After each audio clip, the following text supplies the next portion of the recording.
Before Christianity rose, the world was filled with gods: Zeus, Apollo, Artemis.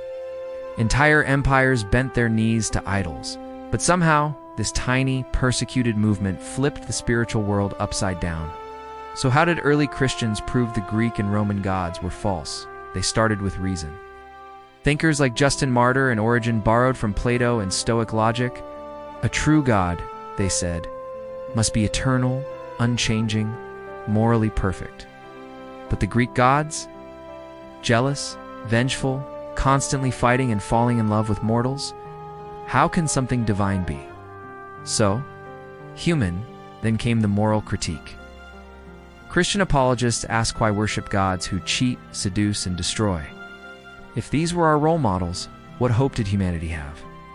They flipped the script. The God of Christianity is not a superhuman, but the source of goodness itself. Christians laughed at idols, literally.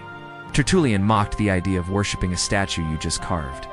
Nucius Felix said, "Your gods are born, they die."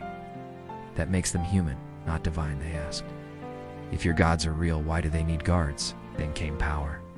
Christians claimed their God healed the sick, cast out demons, and spoke through prophets.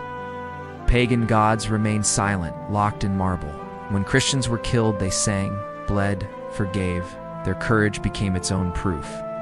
Unlike the gods of Rome, Christians had a timeline, God who spoke through history, prophecies from Jewish scripture, a Messiah foretold, a resurrection claimed. Pagan religion had myths, Christianity said. This actually happened. And when Rome began to stumble, plagues, war, civil unrest, temples were powerless. Christians pointed and said, "Your gods have failed you." Eventually, the cross replaced the eagle. It's not by sword, but by story. Early Christians didn't need to win debates in courts. They won hearts and homes, fields, prisons.